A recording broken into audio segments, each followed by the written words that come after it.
boa noite a todos. Vamos corrigir a atividade. Não valia a nota, né? Lembra que eu falei para vocês, fazia quem quisesse. Deixa eu até ver aqui, ó. Na NA 24 entregaram e na NB 36 entregaram a atividade. Então, eu vou corrigir e a gente avança um pouco mais nessa parte do sequenciamento. Vou compartilhar a tela. Deixa eu aumentar aqui um pouco. Bom, então vamos lá, gente. A atividade, eu dei duas atividades. A primeira era a alocação e sequenciamento de cargas, não é isso? Então, o primeiro foi esse aqui. Hoje é uma sexta-feira e você foi incumbido de realizar a programação da produção para o início da semana que vem, ou seja, segunda, terça e quarta, dias 16, 17 e 18, respectivamente. A empresa tem um pedido de 7 produtos para serem entregues no dia 19. O quadro abaixo demonstra as operações necessárias para a fabricação de cada um desses produtos. O expediente de trabalho é das 7 às 11 e das 13 às 17. Então, eu coloquei aqui embaixo os dias 15, 16, 17, das 8 às 11, das 13 às 16, né? Na verdade, das 16, teria que colocar aqui, das 8 às 9, das 9 às 10, mas para abreviar, eu já coloquei aqui. E aí nós temos os 7 produtos com as 4, né? 3, 4 ou 5 operações que cada um fazia. Precisa ser feita, né? Com o total de horas e aqui em termos de lucro. Então, esse aqui acho que é tranquilo, mas eu vou corrigir aqui com vocês. E vamos começar lembrando, né, na aula passada, que eu falei para vocês assim, ele é um modo heurístico, né? Ou seja, aquele da tentativa e erro para a gente tentar a melhor solução. Às vezes não é a solução ótima, mas é a melhor solução. E eu falei que, lógico, que existem algumas técnicas, né? Eu poderia começar pelo de maior tempo de produção, poderia começar pelo maior, por exemplo, aqui no caso seria ou A ou D, poderia começar pelo que me dá maior lucro, aí eu começaria pelo B. Então, existem alguns parâmetros que a gente pode seguir. Vai depender muito da situação, né? Se eu tiver com problema de fluxo de caixa ou financeiro, o ideal é eu começar com aquele que dá maior lucro para mim, né? Okay? Ou que aqui não tem a informação, ou que se for um problema de fluxo de caixa, aquele que geraria o maior faturamento para mim. Se for um problema de rentabilidade, aquele que gera o maior lucro.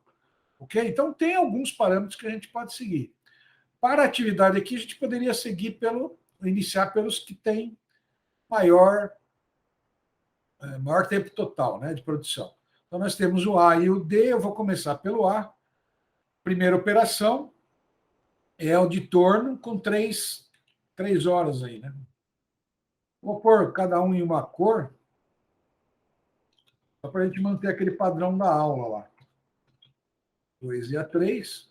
Em seguida, ele tem que passar pela eletroerosão, 5 horas de trabalho, que é a segunda operação.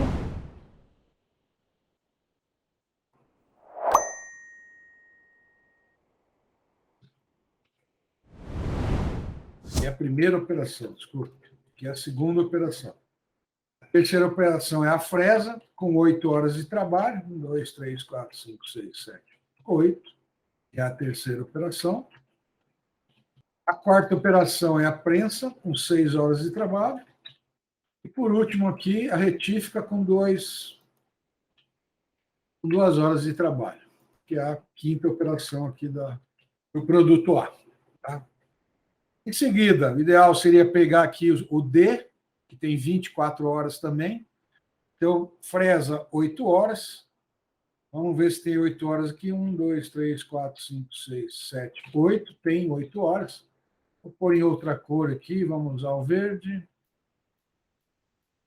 Então, é o produto B, a primeira operação do produto B. Segunda operação do produto D, desculpe. Produto D de dado. A segunda operação é o torno, 8 horas. Então, 2, 4, 6, 8. Só que só pode começar a partir daqui, ó, das 8 horas do dia seguinte, né? 8 horas aqui. Então, D2. E depois tem a fresa 6 horas. Fresa 6 horas. É a terceira operação do produto D. Só se tiverem dúvida aí, avise. Eu estou olhando para outra tela aqui. E a quarta é a prensa com 2 horas. Bom, então eliminamos aqui o produto A e o D. O próximo seria o produto B de bola, que tem 21 horas aqui de duração total. E aí ele tem o torno com 4 horas. Eu poderia usar aqui 4 horas aqui. Eu vou até pôr aqui, depois a gente vê se é a melhor solução. Por em azul aqui. Depois eu tenho a prensa com 7 horas. Então, eu poderia começar a prensa aqui. A operação 2 aqui do produto B. Depois eu tenho 2 de eletroerosão. Então, eu poderia pôr aqui, 2 de eletroerosão. Estou fazendo lá, lembrando lá da nossa gestão de projetos, né? Estou fazendo tudo em PDI e PDT, né? Primeira data de início aqui. No caso aqui, é a primeira hora de início, né? Depois eu teria a retífica 4 horas. Pode ser que dê certo, pode ser que não. E, por último, o torno mais 4 horas de torno. Então, daríamos aqui 1, 2, 3, 4 horas de torno. Beleza, então eliminamos o A, o B e o D. Aí o próximo seria o E, que tem 19 horas aqui. Então, eu estou fazendo primeiro aqueles de maior tempo. Então, vamos ver. O E começaria com a eletroerosão, 3 períodos. Então, está aqui, 3 períodos. Por aqui, cor.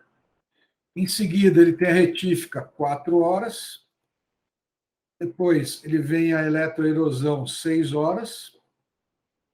Então, aqui ele vai ter que começar às 8 horas do dia 16. Depois vem o torno, mais 4 horas. Então, eu poderia completar aqui a carga horária do torno do dia 17. Depois a fresa, 2 horas. Então, a fresa, 2 horas. Ok. Então, fresa, já ocupei toda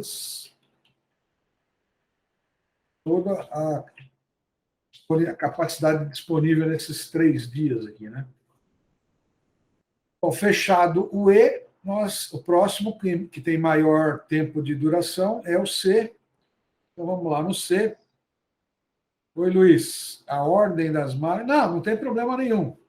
Sem problema. Tá?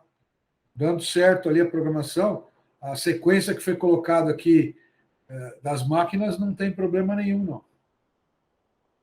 Vamos ali agora, então, é a C que a gente tem que fazer.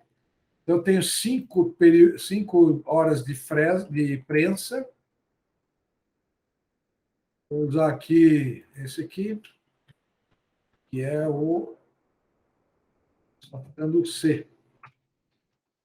Em seguida, a retífica, 7 horas. Seria aqui o C2.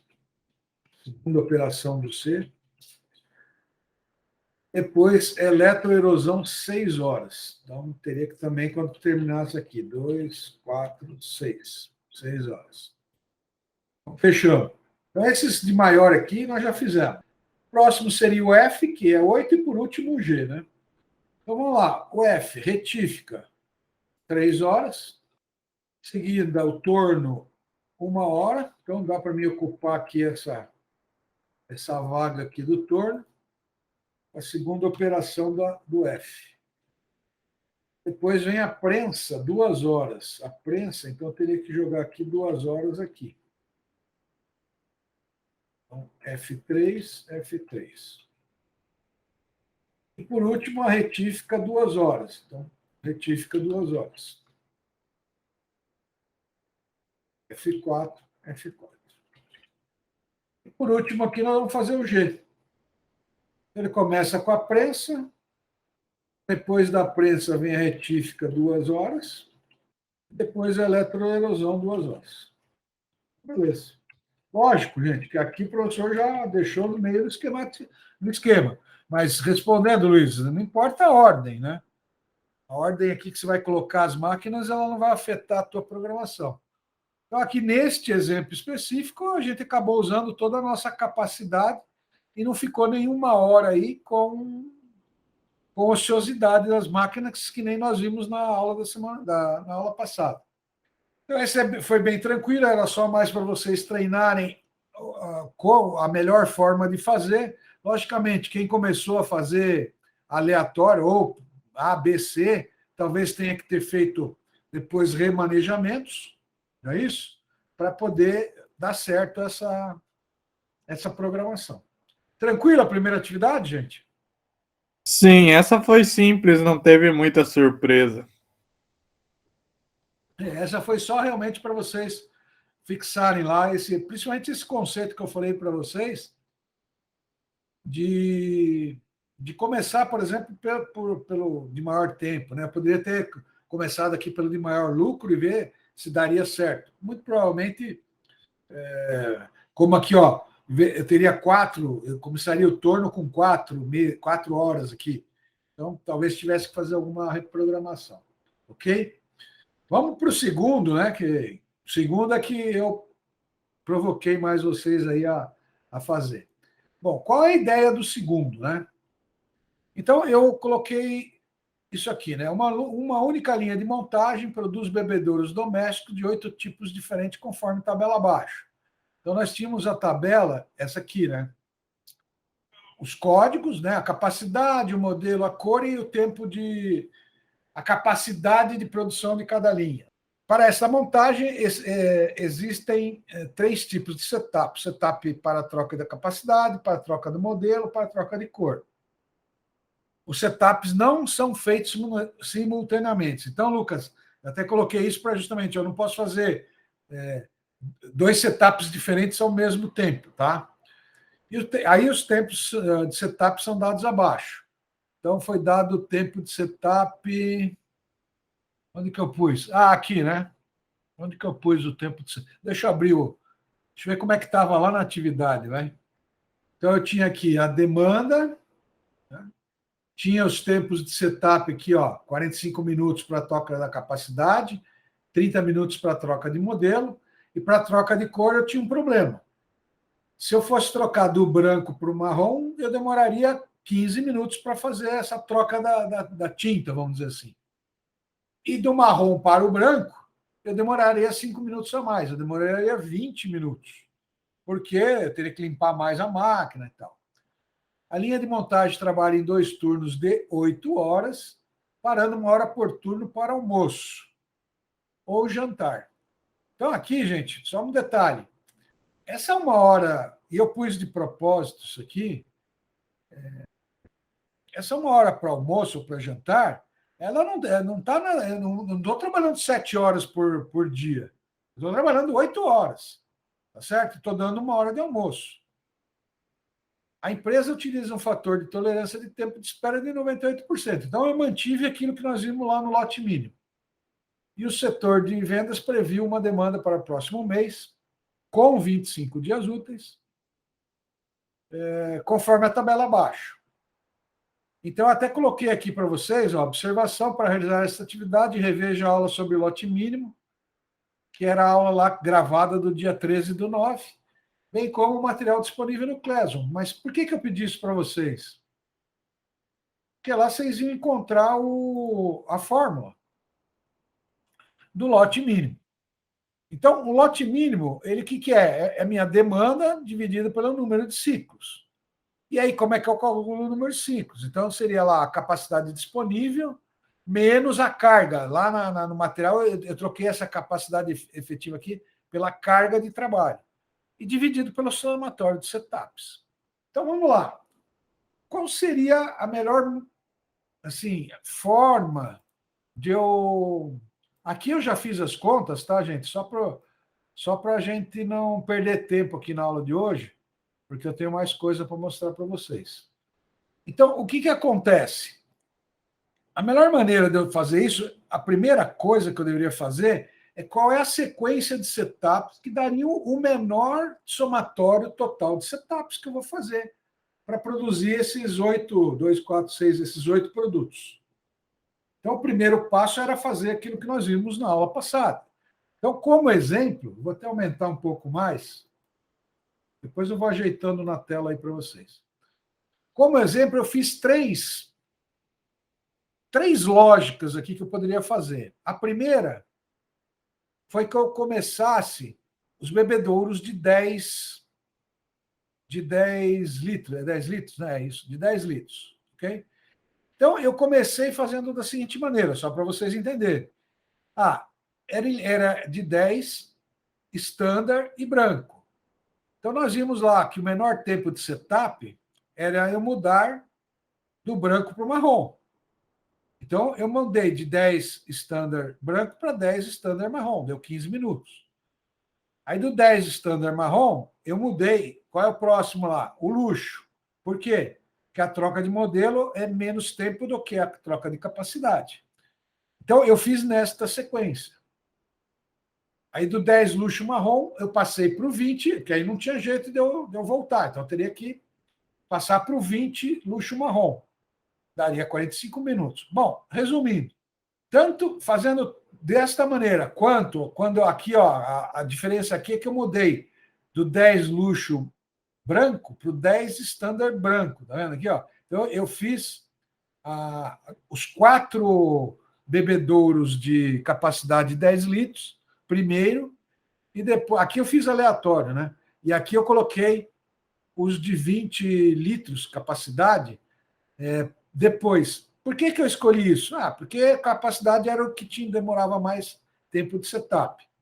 Mas nos dois casos, o tempo de setup foi de 245 minutos. Ok? O total. Beleza. Falei, bom, será que tem uma maneira melhor de fazer isso? Aí eu falei assim, eu vou fazer o seguinte, vou pegar primeiro os luxos e depois mudar para o standard. Muito provavelmente quem fez primeiro o standard e depois fez o luxo, deve ter dado o mesmo resultado. E achei 220 horas. Dos que estão na aula aqui hoje, alguém achou menos do que 220 horas? Produzindo os 8 produtos, né? Porque eu não tive tempo, eu acabei vendo hoje algumas atividades, porque era para entrega até ontem, meia-noite, né? E eu vi que teve gente que esqueceu de fazer o último produto, não deu 8 aqui, ó, 8 produtos aqui. E precisava ter os 8 produtos aqui, que é um ciclo de produção, né? Então eu vi que, não lembro se foi 170 ou 140 minutos, mas é porque esqueceu, acho que foi 170 minutos, mas foi porque esqueceu, foram fabricados só 7 produtos. Alguém lembra de ter feito aí que tenha dado menos do que 220? Tá. Então, eu vou considerar para a correção dessa atividade esses 220 minutos. Quem achou menos e estiver correta, é só depois mudar ali na fórmula. E eu vou depois deixar essa planilha, eu vou baixar lá no Classroom para vocês terem como referência, tá? Bom, então achei que a somatória aqui, partindo da premissa de que o menor tempo que eu consegui programar os meus setups foi de 220 minutos, então aqui o somatório de setup na fórmula foi 220 minutos. Lembrando que lá na aula, que eu pedi para vocês assistirem, eu falei, quanto menor o meu tempo de setup, eu vou aumentar meu número de ciclos, e aumentando meu número de ciclos, eu vou conseguir baixar a quantidade de unidades, né, no meu lote mínimo, que é o objetivo do lote mínimo, é ter o menor número de unidades em cada um. Então, partindo disso, gente, aqui eu já achei. A segunda coisa que eu precisaria achar era qual é a minha capacidade disponível. Então, vamos lá. Minha capacidade está aqui, ó, minha capacidade disponível. E aqui tem um detalhe.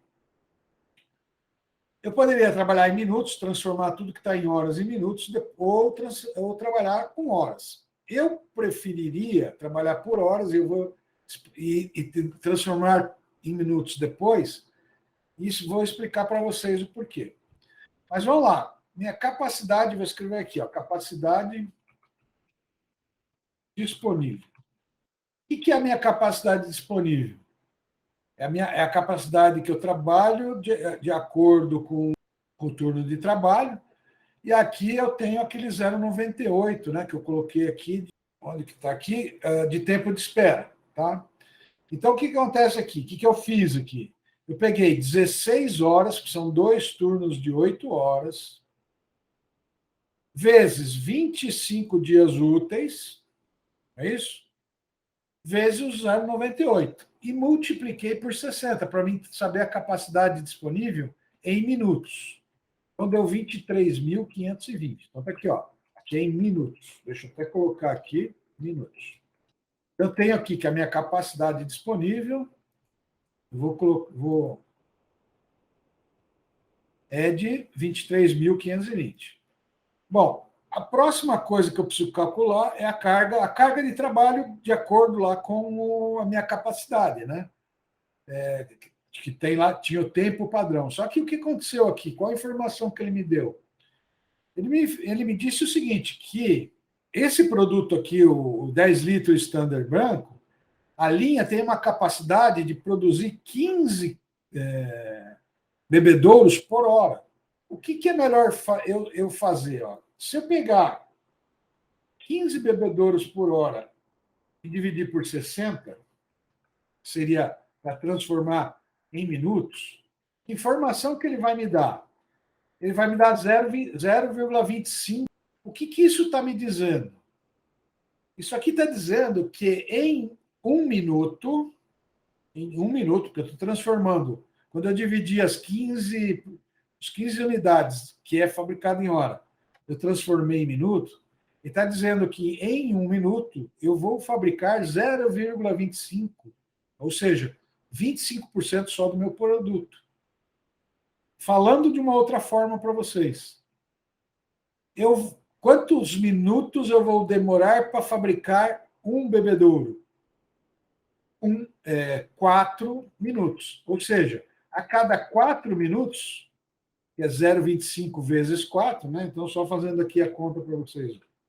0,25 vezes 4 bebedouros, vezes 4 bebedouros, ou 4 minutos, eu vou fabricar um bebedouro inteiro. Então, esse é a ponto-chave dessa questão.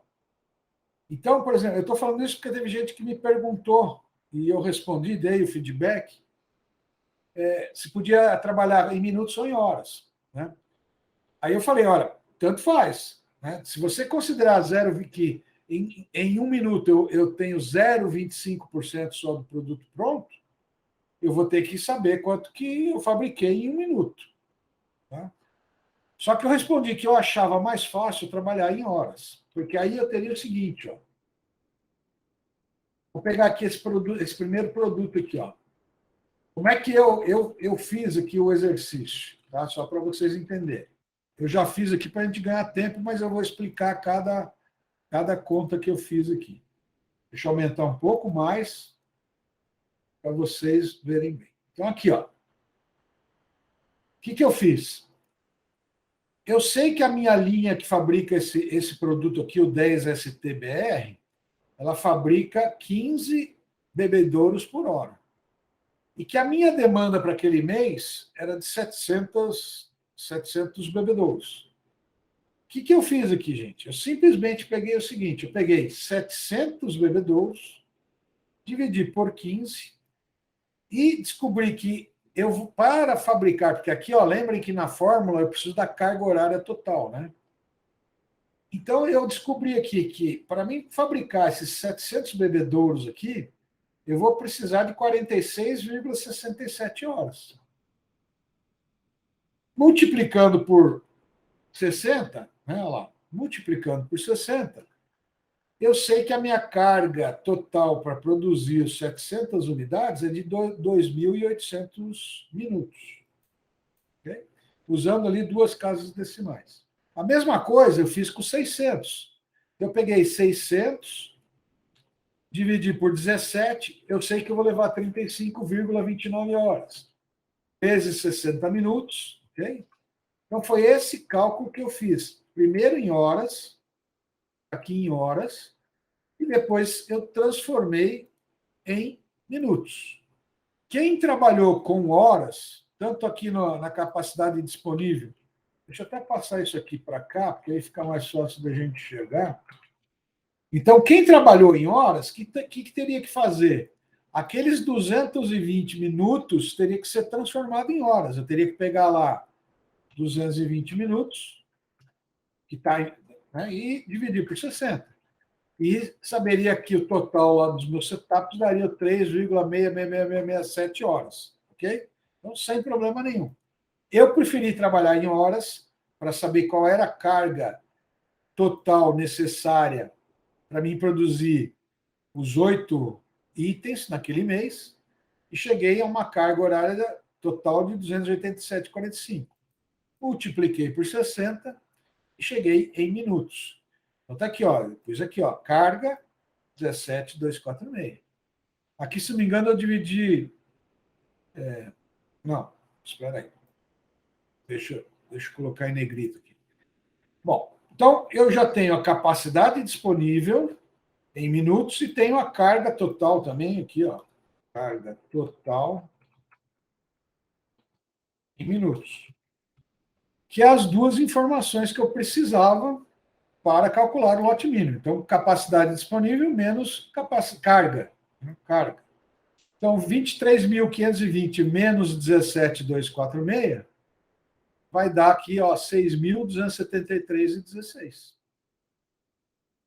E aí, ó, eu dividindo, vou dar um F2 aqui, eu dividindo 6.273,16 divididos por L29, então vamos lá no L29, é os 220 aqui, ó. Deixa eu abrir aqui, é o 220 que eu achei. Eu vou ter aqui que o meu número de ciclos é de 28,51.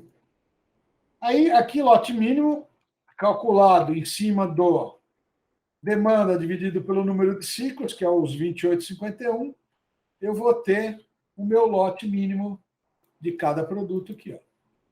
Aí, lembrando que eu falei para vocês que em produção eu não consigo fazer 24, um lote, né, com 24,55 bebedouros, então a resposta correta seria essa aqui, ó. 25, a gente sempre joga para cima, né? Então, 25, 22, 18, 16, 5, 18, 8 e 13. Aqui, gente, eu só fiz para quem tivesse achado lá aquele 245 e não tenha conseguido diminuir, né, o número de setup, aí ficaria 28, olha lá, com um setup maior, eu vou acabar tendo um lote mínimo maior. Então, 28, 24, 20, 18, 5, 20, 8 e 14. Tudo bem, Lucas? Tudo bem, agora ficou mais claro. Entendeu? Esse aqui foi interessante, que isso foi uma questão. Eu nem lembro de onde eu peguei essa questão aqui. E coloquei o lote mínimo, justamente para que vocês primeiro achassem o menor tempo de setup possível. Uma vez que achar, calculado. Só que tem essa, vamos dizer, pegadinha, né? Da horas e minutos aqui. Porque aqui, ó, é 15 bebedouros por hora. Se eu dividir por 60, é 0,25 bebedouros por minuto. Eu vou demorar 4 minutos para produzir um bebedouro. Não é isso? Aí, para produzir 700 bebedouros, né, eu vou precisar de 2.800 minutos para... que seria 700, né? Ó, 700 bebedouros, vezes 4 bebedouros, 4 minutos por... um bebedouro a cada 4 minutos, desculpa, vai dar lá os 2.800 minutos que nós achamos aqui, ó. Então, por isso que eu acho melhor, neste caso específico, trabalha com horas, porque o que me interessa não é saber a capacidade de cada linha individualmente. O que me interessa é a capacidade total que eu vou precisar, né? O tempo padrão, vamos chamar assim, total. Eu achei mais fácil calcular em horas e depois transformar por minutos. Tá bom? Dúvidas com relação à atividade, então? Principalmente essa segunda, né? Alguém quer fazer alguma observação? Não? Bom, então vamos para o tema da aula. Na verdade, é uma continuação de alocação e sequenciamento, tá, gente? E aí eu vou falar com vocês em termos de exemplo também, tá? E mostrar para vocês outras técnicas que nós temos aí de sequenciamento de produção. Então, a questão aqui é a seguinte. Você é o gerente de PCP, né, Planejamento e Controle de Produção, de uma empresa que recebe os seguintes pedidos conforme tabela a seguir. Escolha a regra que primeiro minimize o tempo médio. Então, eu estou pedindo que vocês primeiro minimizem o tempo médio.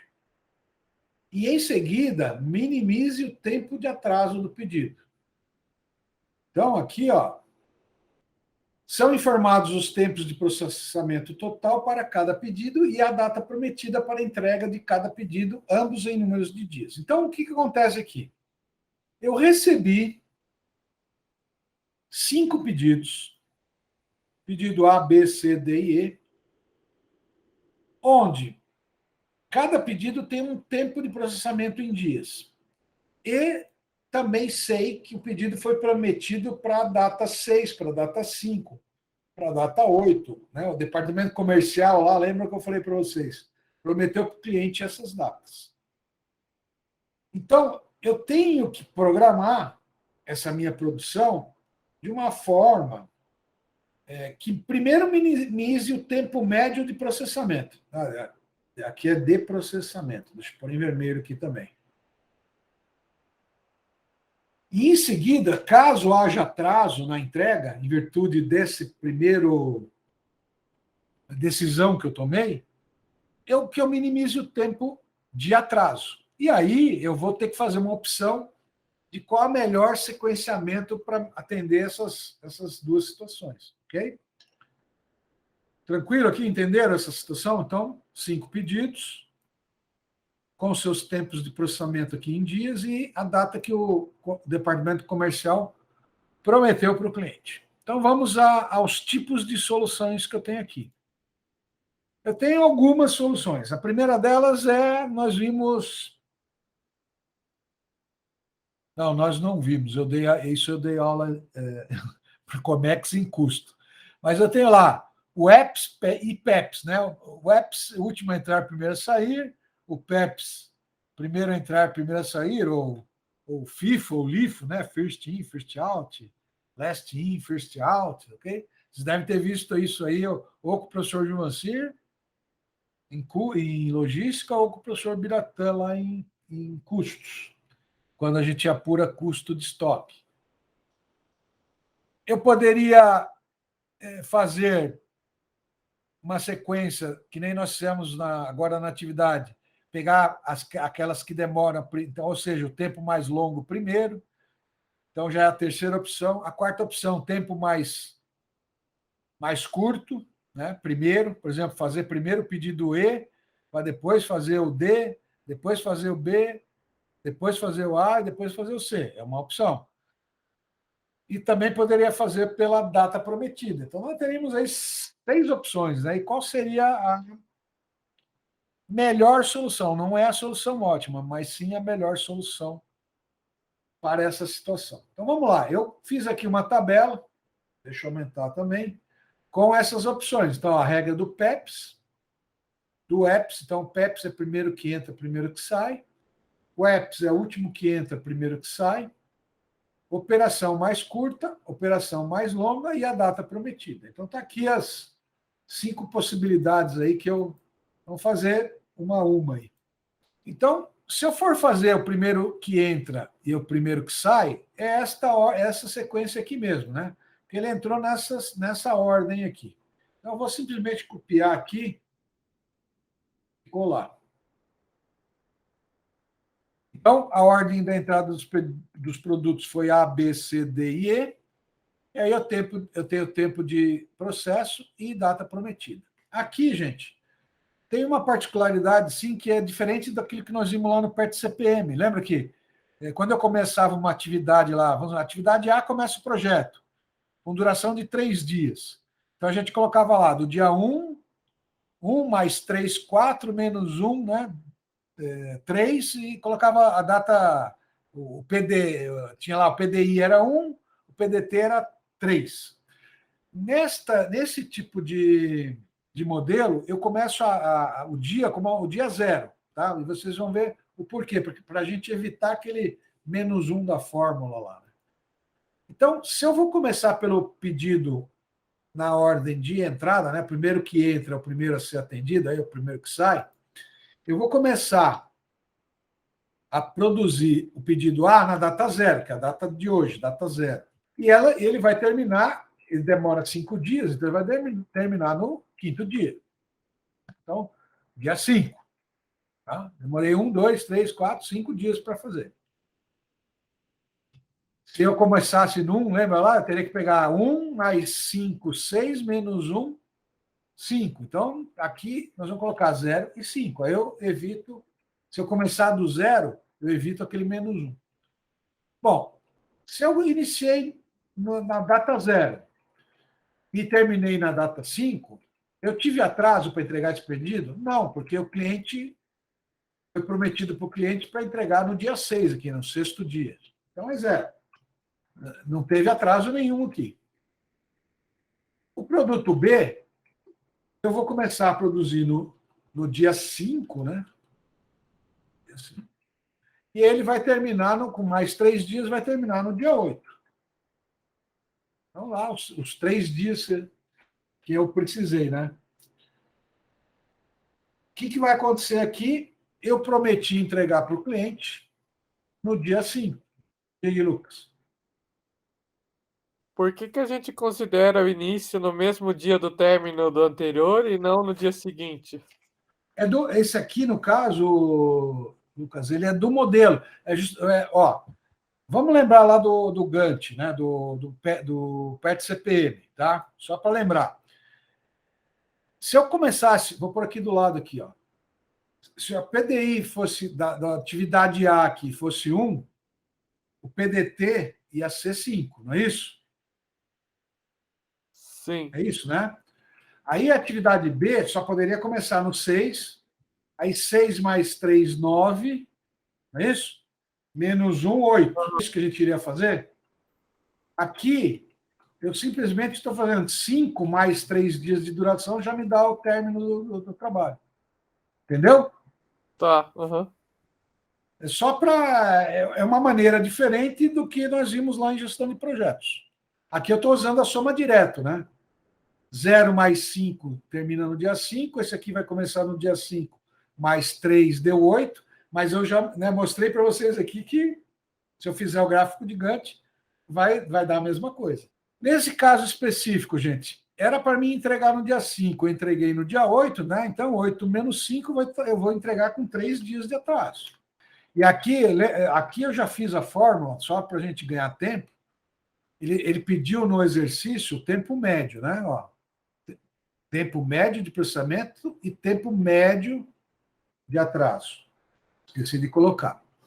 Então, aqui eu já fiz a fórmula, né? Eu fui somando e depois pus o tempo médio, tá? Tanto aqui do processamento quanto o de atraso aqui. Então, aqui nós estamos aqui calculando o tempo total de processamento e o tempo médio, e aqui eu vou calcular o tempo total de atraso e o tempo médio de atraso. Bom, continuando aqui a lógica. Se eu terminei no dia 8, vamos dizer assim, eu vou começar no dia 8, 8 com 6, 14, e vou atrasar a entrega desse pedido também. Ele prometeu no dia 8, dia 14, nós temos 6 dias aí de atraso.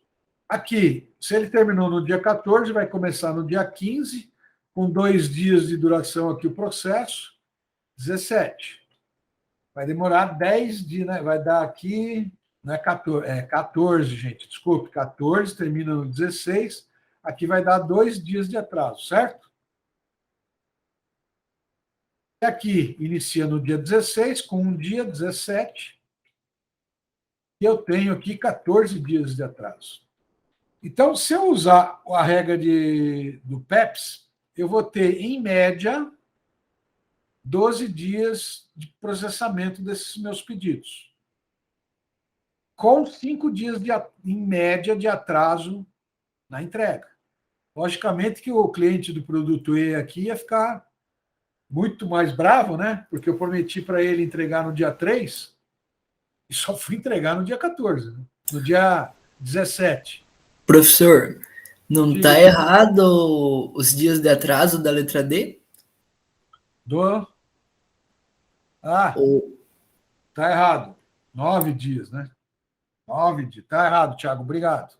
de nada? Era para mim entregar no dia 7, entreguei no dia 16, dá 9 dias de atraso. Obrigado, Thiago. Então, aqui, ó, eu tenho o tempo médio de 12, vou deixar em vermelho, que é o que ele está pedindo lá no exercício, e tenho de processamento 12 dias e um tempo médio de atraso de 6,4 dias. Então, fiz a programação utilizando a ordem de entrada. Se a gente for pensar, essa é a mais justa, não é isso? O primeiro pedido que entrou é o primeiro que vai ser entregue. Essa é, vamos dizer, seria o mais lógico aí, o mais justo. Se o cliente do pedido A fechou no dia 1º, ele tem que ter preferência do que o cliente que fechou o pedido no dia 5, independente aí do tempo de processamento do pedido. Ok? Pensando aqui do lado da produção, hein, gente? Não tô pensando do lado. Aqui eu estou fazendo a programação, não estou pensando do lado financeiro, do lado comercial, nada. Ó, primeiro pedido que entrou aqui é o que eu vou programar. Imaginando que aqui fosse uma sexta-feira, eu tivesse esses pedidos para programar para a semana seguinte. Bom, vamos agora para o segundo método que eu poderia utilizar, né? O último que entrou é o primeiro a sair. Então, aqui eu teria que inverter essa ordem, né? Então, teria que ser aqui, ó, o E, o D, o C, o B e o A. Aí vamos colocar aqui, ó, é 1, 2, 6, 3 e 5 dias de processamento. Data prometida, 3, 7, 8, 5 e 6. Então, ó, inverti a ordem, né? O último a entrar é o primeiro que vai ser entregue. Então, vamos programar lá. 0 com 1, 0 dias de atraso. Prometi ele para o dia 3 e estou entregando no dia 1º. O D entra no dia 1º, 2 dias, vai dar 3, também 0 dias de atraso. 3 com 6, 9. Opa, aqui era para entregar no dia 8, eu entreguei no dia 9 e vou ter 1 dia de atraso. Aqui começo no dia 9, com 3 dias de duração, 12. Era para entregar no dia 5, então eu tenho 7 dias de atraso. Começo no 12, com mais 5, 17. Era para entregar no dia 6, vou ter aqui vou ter 11 dias de atraso. Só para manter as cores aqui. Então, eu tenho aqui que o tempo médio do processamento eu diminuí para 8,4 horas. Consequentemente, se eu demorei menos para processar os meus pedidos, eu vou entregar com uma média de atraso menor. Então, consegui baixar de 6,4 para 3,8, certo? Num primeiro instante, esse aí é o mais interessante.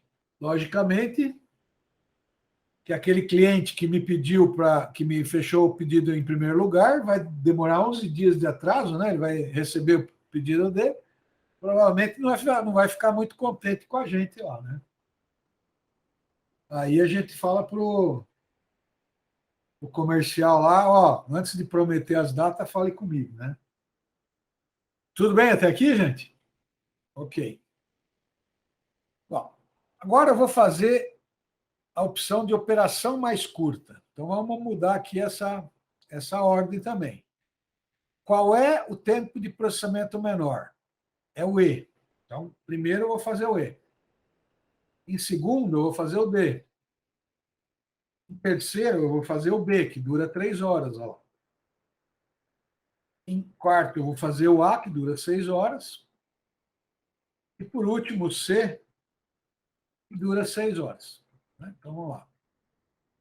1, 2, E é 3, o A é 5 e o 6 é 6. Gente, se eu estiver falando, né, rápido, me interrompam aí e falam que não entendeu. Vou pegar a data prometida 3, data prometida 7, o B foi data prometida 5, o A foi 6 e o C foi 8.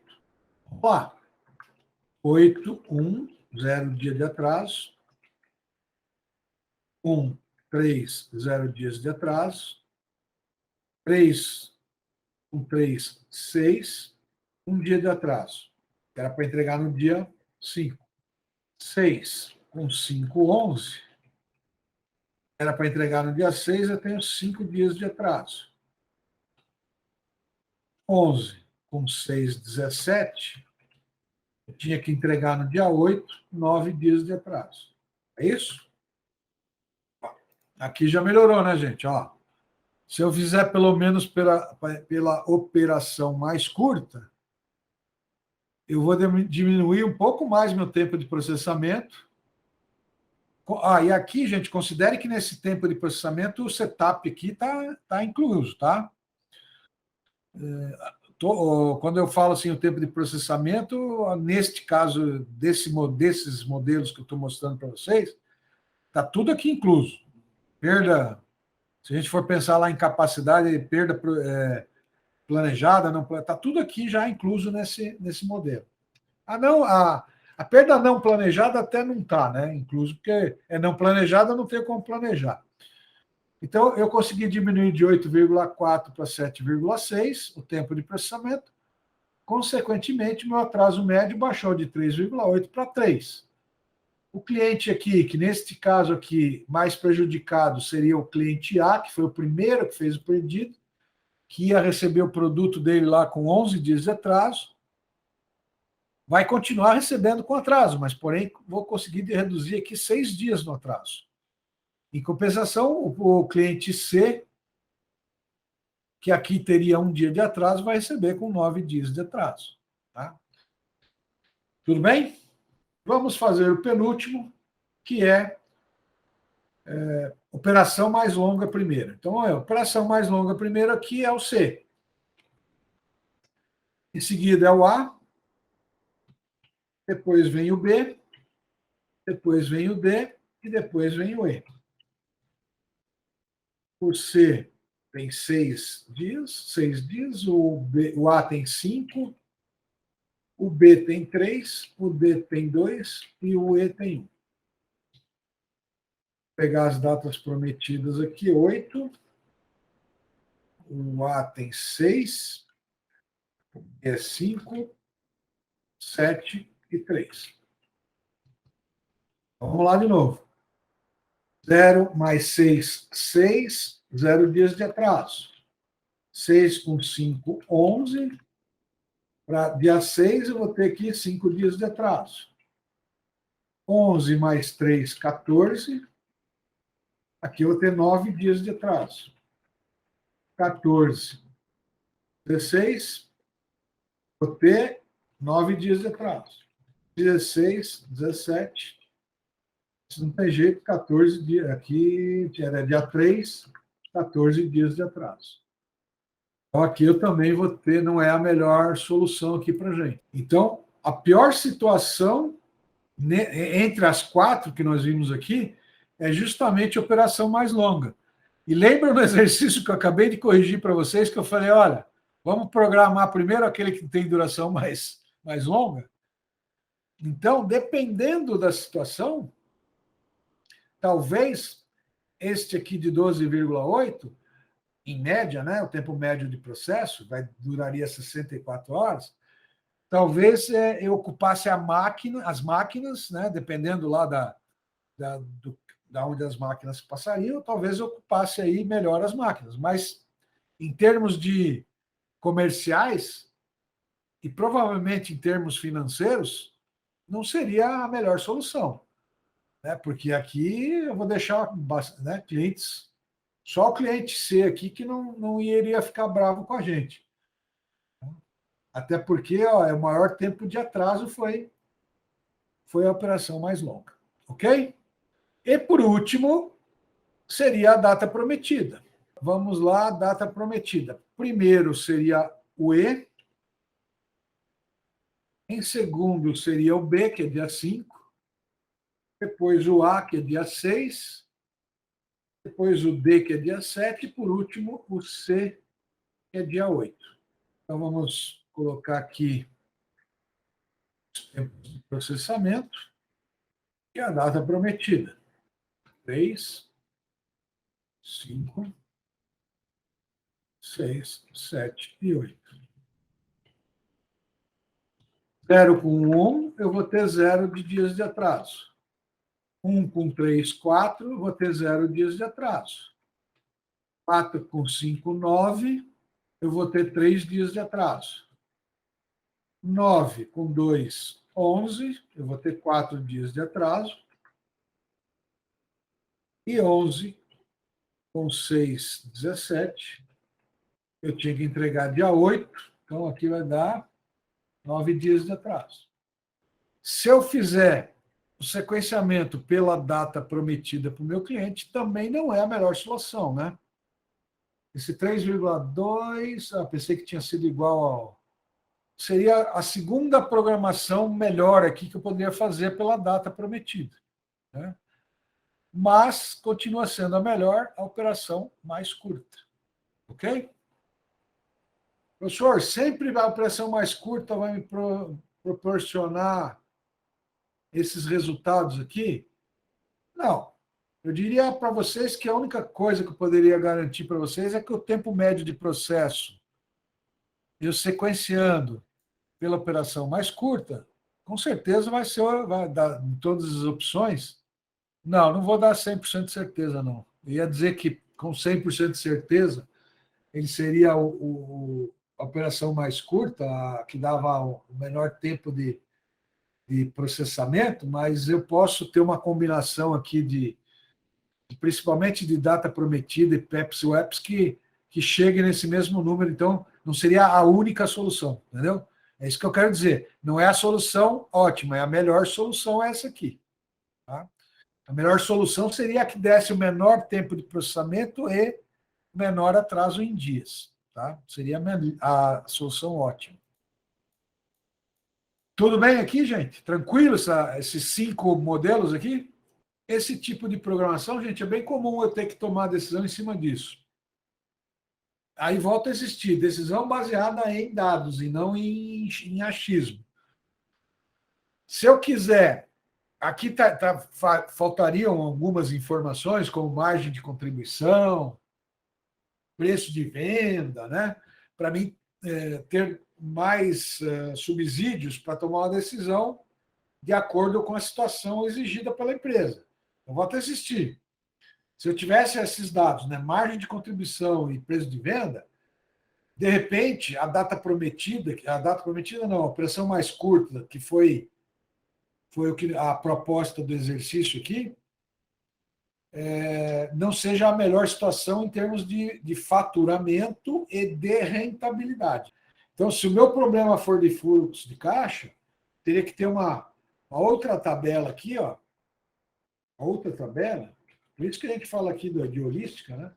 Que seria maior, eu posso colocar aqui, fluxo de caixa.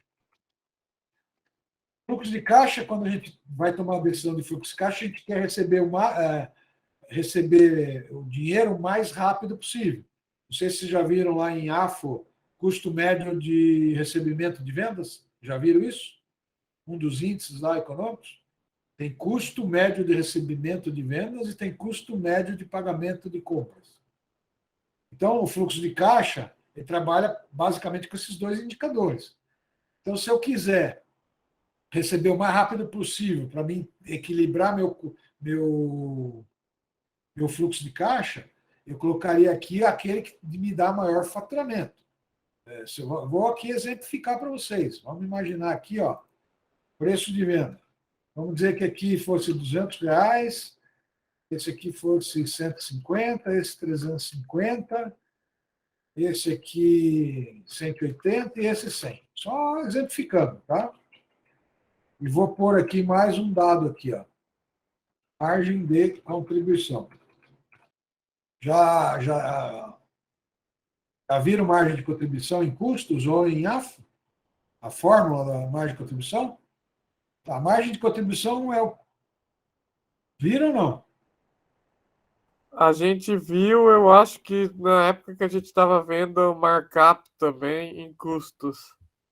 Custos. Tá. Margem de contribuição é o preço de venda unitário menos os custos e ou despesas variáveis. Né? Então, vamos supor que aqui minha margem de contribuição fosse 80, aqui fosse 60, aqui fosse 70, 50 e 45. Tá? Só para exemplificar para vocês que, para a gente tomar decisões ali, eu tendo essas informações, são mais dados que eu vou ter, que vai melhorar a qualidade. Não é a qualidade, vai me ajudar, certo? Na tomada de decisão. Então, só para mim não me perder aqui, deixa eu colocar assim, ó. Então, aqui, como que teria que fazer se fosse o fluxo de caixa, né? Eu teria que pegar lá, primeiro, o que de maior venda é o D, maior faturamento é o D, depois vem o B, peraí que eu copiei errado, né, gente? Primeiro é o C, depois é o A, depois é o E, é o D, o B e o E. O B e o E. Então aqui já muda toda a situação. Tá? Eu tenho 6 aqui, eu tenho 5 aqui, eu tenho 2 aqui, eu tenho o B é 3 e o E é 1. E aí o C, data prometida, é 8, o A, data prometida, é 6, o D, a data prometida, é 7, o B, a data prometida, é 5, e o E, a data prometida, é 3. Vai dar a mesma coisa aqui. 0 dias, 6 com 5, 11. Aí nós vamos ter aqui 5 dias. Aqui eu tenho a 13, 6. 13, 16, eu vou ter aqui 11 dias de atraso. 16, 17, eu vou ter os 9 dias de atraso, né? Não, 9 dias. Era para entregar no dia 3, 14 dias de atraso. Eu daria aqui, ó, 7,2. Mesmo assim, ainda é mais baixo do que a operação mais longa. Porém, ele vai me dar um faturamento mais antecipado, porque esse cliente C, o preço de venda dele é de R$350. Então, vai entrar no meu caixa primeiro esse aqui. Na verdade, vai entrar até 2 dias antes, né? Do que eu prometi para o cliente. Então, e por último, lá, se eu for fazer a mesma coisa com margem de contribuição, então vamos lá fazer a última situação, que aí seria para rentabilidade, tá? Para melhorar a rentabilidade da empresa, então, margem de contribuição. Daria também a situação. Aquele com maior margem de contribuição, qual que é? É o A. Depois vem o C. Aqui seria A, o C. Depois viria o B e o D. O B e o D. E depois o E. O E vai acabar ficando sempre por último aqui, né? 5 e 6. O C, 6 e 8. O B, 3 e 5. O D, 2 e 7. 2 e 7. E o E, 1 e 3. Então, vamos lá, fazer também aqui. 0 com 5, 5, vai dar 0 de atraso. 5 com 6, 11, vou ter 3 dias de atraso. 11, 14, vou ter 9 dias de atraso. 14 com 16, eu vou ter 9 dias de atraso. 16, 17, eu vou ter 14 dias de atraso. Então, deu 7. Em média, deu 7. Aqui tivemos algum com 7? Não. Então, são modelos de decisão que eu posso tomar e, dependendo da situação, eu vou adotar uma dessas programações aqui. Ok? Tranquilo aqui, gente? É fácil, difícil, posso ficar sossegado, que vocês compreenderam aqui esses modelos de decisão? Logicamente, aqui é 5 pedidos, não tem lote mínimo, não estou com estoque de segurança, não tem nenhuma das informações. Então, eu insisto para vocês que a programação da produção não é uma atividade simples, ela é uma atividade complexa. Podendo ter auxílio de softwares que nos ajudam a fazer esse tipo de modelagem, com certeza eu vou tomar uma decisão de melhor qualidade e mais rápida. E aí, para a gente terminar esse tema de sequenciamento, eu vou trabalhar com o último tipo que pode aparecer, que é aqui o modelo de Johnson, que a gente chama. O modelo de Johnson, ele só serve para a seguinte situação. Eu tenha um processo produtivo, deixa eu diminuir aqui, eu tenha um processo produtivo sequencial com 2 operações. Ele não dá para usar para quando eu tenho mais do que 2 operações. Então, o exemplo que eu vou dar aqui para vocês, por exemplo, é uma gráfica onde eu tenho que produzir um livro escolar, né? Então, eu tenho que imprimir esse livro e encadernar. São 2 operações separadas. Primeiro, faço a impressão dos livros e depois ele vai para uma segunda máquina, para uma segunda operação, que é a encadernação deste livro. Tem alguém na sala aí que trabalha em gráfica? Uns anos atrás, eu tive uns 3 alunos lá que trabalharam na iPrint, lá de Palmeira. Então, nesta situação, eu posso trabalhar com esse modelo de Johnson. E como é que ele funciona? Aqui eu já fiz a solução, mas eu vou apagar aqui para fazer com vocês.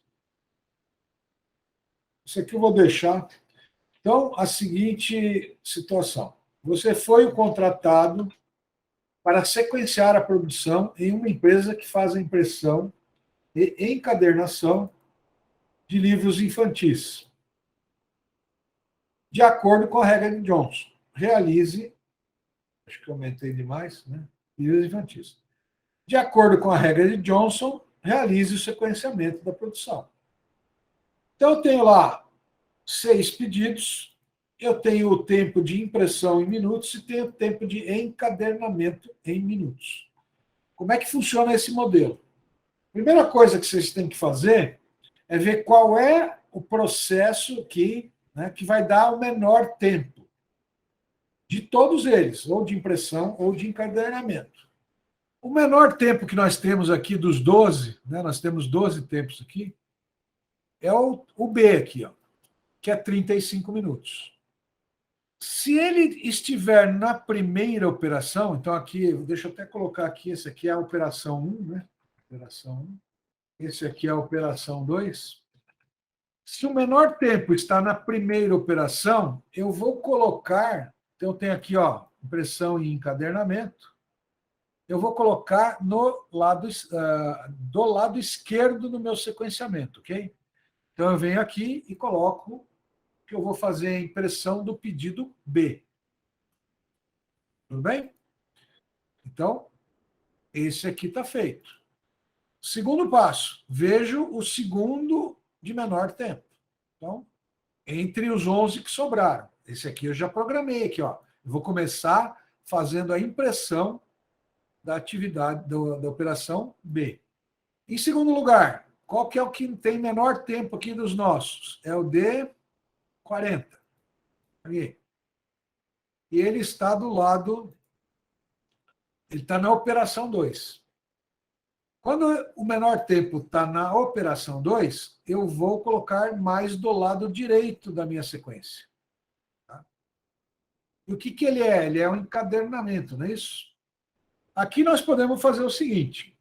Nesta primeira hora aqui, né, nesta primeira programação, eu primeiro preciso imprimir. Então, eu não vou ter encadernamento nesse primeiro minuto aqui, né, vamos dizer assim, nessa primeira operação. Então, aqui, deixa eu até colocar em outro...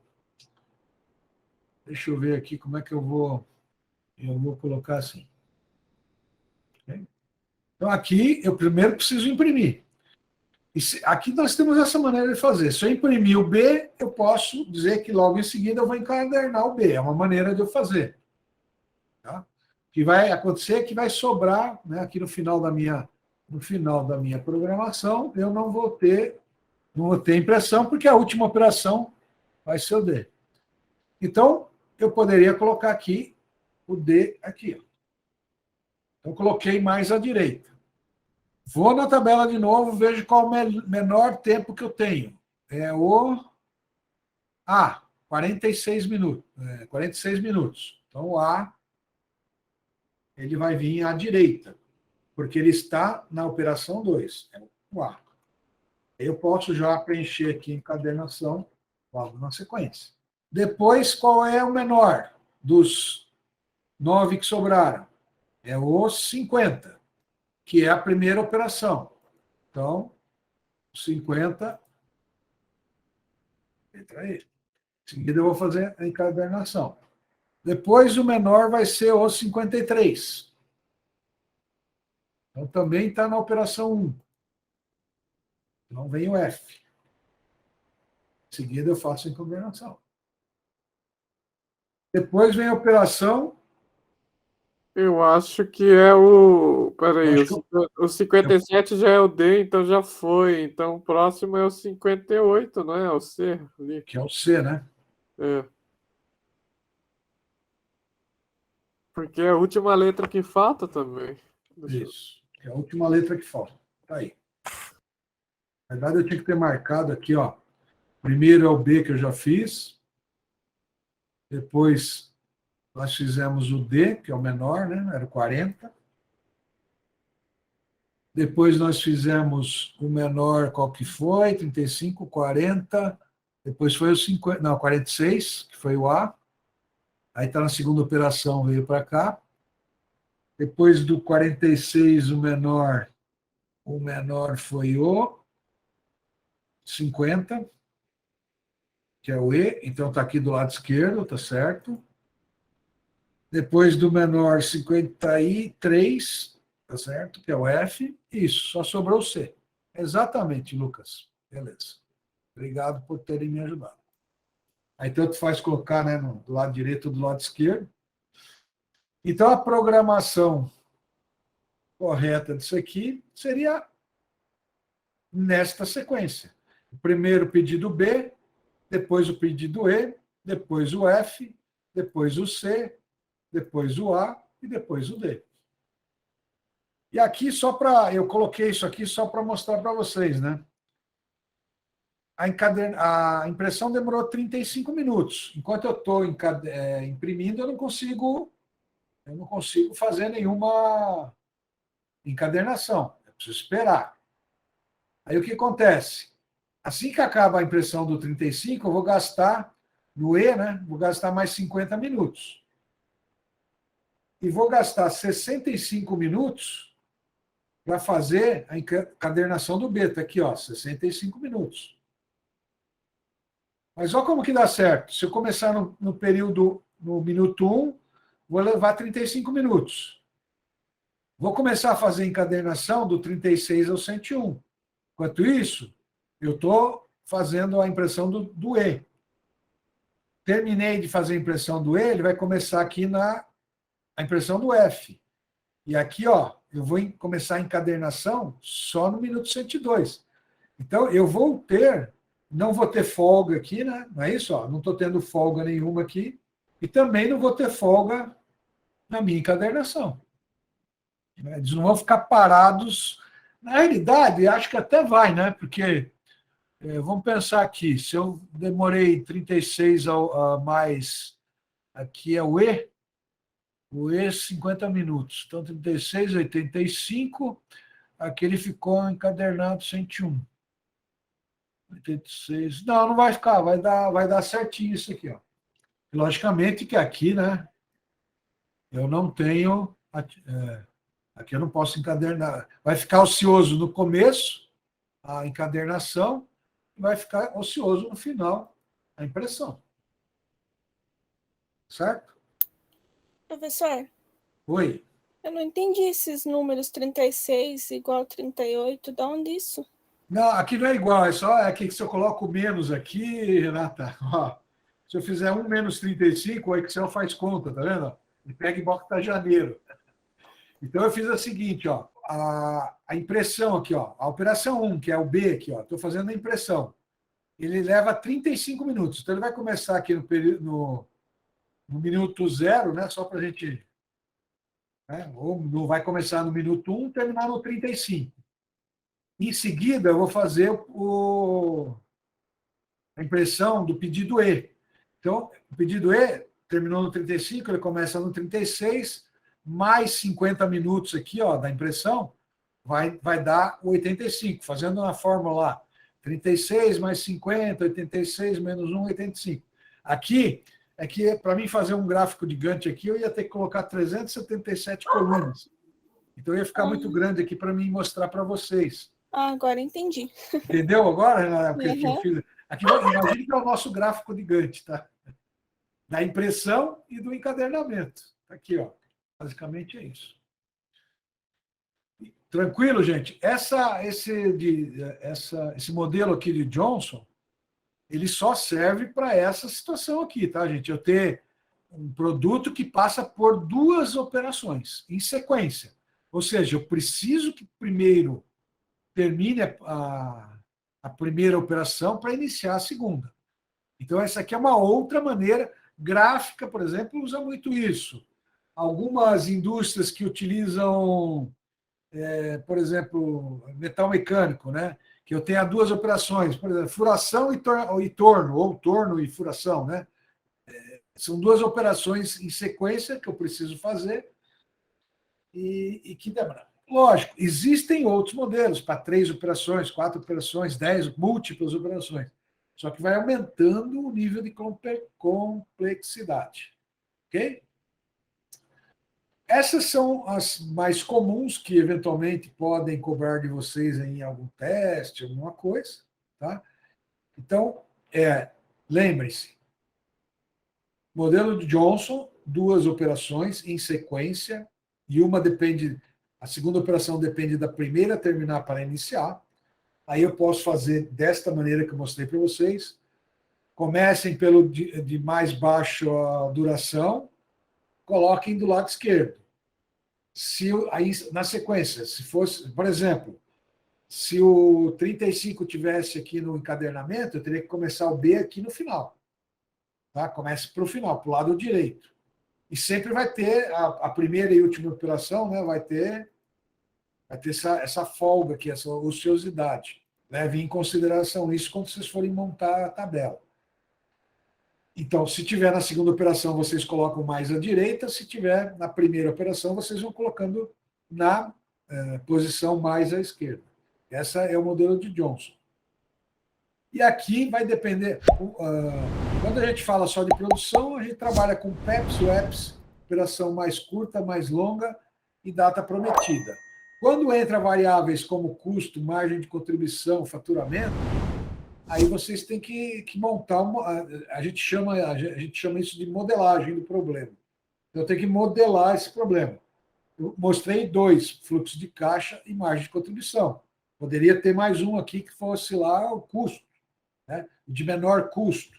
O que é importante que vocês entendam, gente? Que existem modelos que nos auxiliam a tomada de decisão sem ficar no empirismo, sem ficar no achismo, onde vocês vão tomar decisões de qualidade, de uma melhor qualidade, né? Ou uma assertividade aí um pouco maior, sem ficar no achismo e dando errado. Tudo bem? Pensei que eu ia demorar mais, eu deixei meio já preparado. Tem alguma dúvida? Querem que eu repita alguma coisa? Então vamos lá. Próxima semana não é feriado, não, né? Então, dia 29/11, não. Nós vamos começar a trabalhar com o planejamento mestre-produção, que é um planejamento de médio prazo. Depende muito, o médio prazo, lembre sempre que eu falo para vocês que ele é relativo, né? Médio prazo para uma empresa de informática pode ser 2 meses, né? Para uma de tecnologia da informação pode ser 2 meses. Para uma empresa consultora de navio, barragem e avião pode ser médio prazo 2 anos. Né? Então é sempre é relativo. Mas a gente em produção a gente trabalha aí médio prazo acima aí de 6 meses, 4, 6 meses, 6 meses a um ano. Então, nós vamos trabalhar com as estratégias as táticas, na realidade, porque é médio prazo, de planejamento de produção. Também tem alguns modelos, algumas variáveis que, conforme a gente vai mudando, que a gente chama de restrições, a gente tem que programar a nossa produção em médio prazo, e isso afeta o pessoal de finanças, afeta o pessoal de marketing e afeta o pessoal de produção, que é o planejamento. A gente chama em português é PVO, né? Planejamento de vendas e operações. Em inglês, se não me engano, é SEOP, né? Sales and Operation. Sales and Operation, se não me engano, é assim, nome em inglês, que vocês podem encontrar aí na literatura.